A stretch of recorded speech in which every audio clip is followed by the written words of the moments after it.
Changing spiritual fathers. Geronda. When someone has to change spiritual father, is it necessary for him to confess anew his sins which had been confessed previously? In order to be helped more effectively, it's good to inform the new spiritual father, just as a patient will inform a new doctor of his medical history. Geronda. When someone wants to change spiritual father and asks us if it's proper, what should we say? You should tell him to first receive the blessing of his present spiritual father. It is not a good thing to readily change your spiritual father. A building will never be constructed right if the engineers and the builders are constantly shuffled. In the old days, people would go to the elders to seek advice on a matter that concerned them and be helped. Nowadays, many people do not go for the purpose of advice. They go in order to justify themselves or to say that they have also consulted some elder. Someone will say, I went to see so and so and even consulted with Father Paisios, when I may have reprimanded him, or he merely came to the door and did not even knock. They end up going around from one spiritual father to the other without having a permanent one, and they become confused. Others commit a sin, and instead of going to their own spiritual father for confession, they go to someone else so they won't lose their dignity.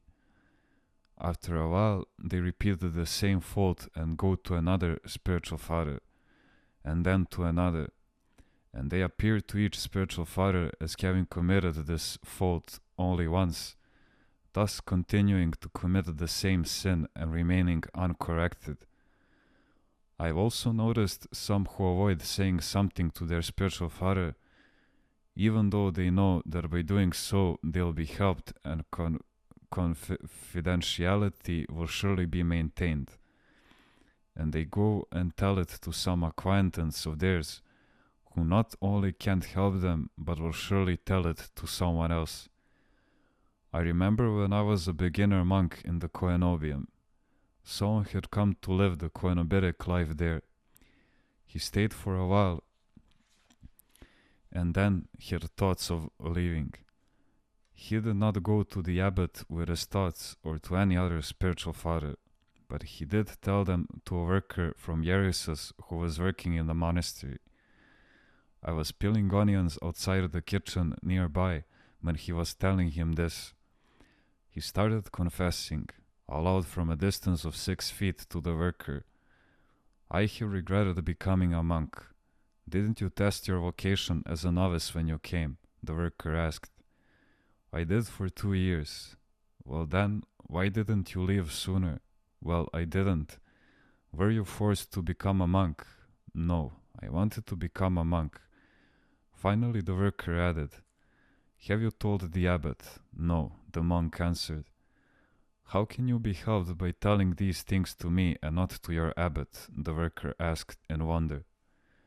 You see, the young monk had told his whole story to the wrong person. He did not go to make his confession to the abbot, who would have helped him, but instead went to the worker. The worker in turn might tell the story during the weekend at the coffee shop for a laugh, and the whole village would be talking about it. And you can't say that he had a screw loose. He was well educated and even spoke ancient Greek fluently. Geronda. Can a lay person ask a spiritual brother about a problem or a certain temptation of his when his own spiritual father is absent?